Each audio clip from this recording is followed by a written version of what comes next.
जेणे पावे ते उदार होय तुझे पायी तार. तुकोबरांचा उद्धार झाला पाहिजे, पतन नाही झालं पाहिजे, हे सद्बुद्धी द्या.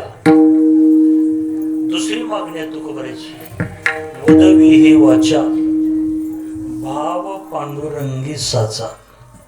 तुकोबरांचा सतत नामस्मरण घडलं पाहिजे. चिंतनाचे दोन प्रकार असतात. एक चिंतन असतं नैसर्गिक, दुसरं चिंतन असतं नैमित्तिक.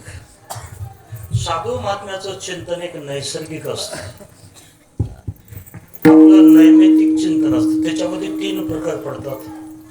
एक नाव न घेणारे असतात, दुसरे नाव घेणारे असतात आणि तिसरे बंद न पडणारे असतात. तीन प्रकारचे असतात. तुकोबांनी दोन भाग केलेत. असे भाग केलेत, शहाणा तो धनी, एक शहाण्याचा वर्ग आहे आणि दुसरा न घेणाऱ्याचं म्हणा. तर तेवढं कठोर बोलता येणार आहे आपल्याला. ज्ञानोबांनी दोन वर्ग केले. ज्ञानदेव म्हणे नामय सुलभ सर्वत्र दुर्लभ आणि विरळे. आता मला वाटते आपल्याला शहाण्यामध्ये बसवलं असावं आणि विरळ्यामध्ये बसवलं असावं. आपल्याला आपण नाव घेतो पण टिकत नाही आपलं. आज 9 ते 11, उद्याच्याला 9 ते 11. आता उद्या संपलं इथलं, पण आपला दररोजचा नियम काय, 9 ते 11ला संपल्यावर पुन्हा कधी चालू होतं, दुसऱ्या दिवशी 9ला चालू होतं. एक वर्ग असा आहे आपलं टिकत नाही नाव. नाम चांगले चांगले माझे कंठी राहू, राहत नाही म्हणतो शब्द वापरला, राहू म्हणून.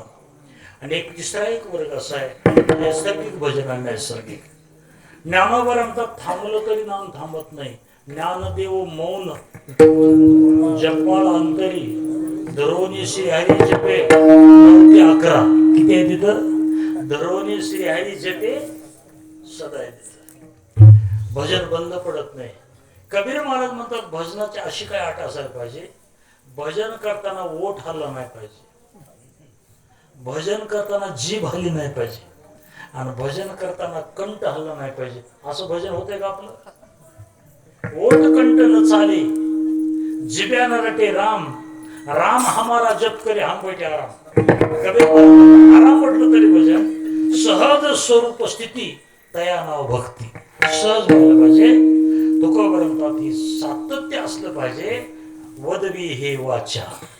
आणि दुसरं चिंतन आहे, आमचा जो चालू असलेला साधनेतला भाव आहे तो भाव खरा असला पाहिजे.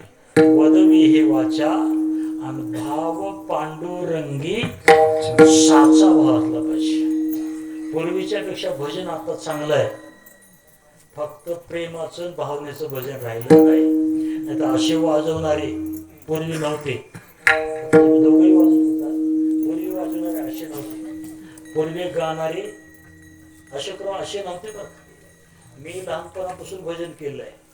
जवळजवळ 30 वर्ष मृदंग वाजवला. 30 वर्ष मी म्हणून मी क्रिकेट घेणं केलं हे सगळंच कळतंय का मला. 30 वर्ष मृदंग वाजलाय. मला वाटतं तुम्हाला योग आला नाही मोठ्याचं कीर्तन वाजवायचं. आणखी दुंडा महाराजाची मी बरीचशी कीर्तन वाजली. शंकर महाराज कंधारकरांची एक कीर्तन वाजली. पूर्वीच्या काळामध्ये असं नव्हतं. सध्याच्या काळामध्ये चांगलं भजन झालंय. फक्त काय उणीव आहे, त्या करण्यामध्ये भाव राहिला नाही. भाव देह जावो अथवाला,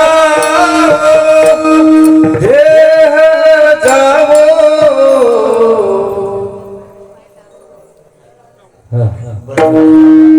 वेळ अभावी बरं का, जर योग्य असले देह जावा तो राहावी पांडुरंगी दृढ परिणाम का होत नाही त्याचं कारण सांगायचे मला. फक्त आपल्याकडे साचा भाव राहिलेला आहे. भावावरून फळ येत असत.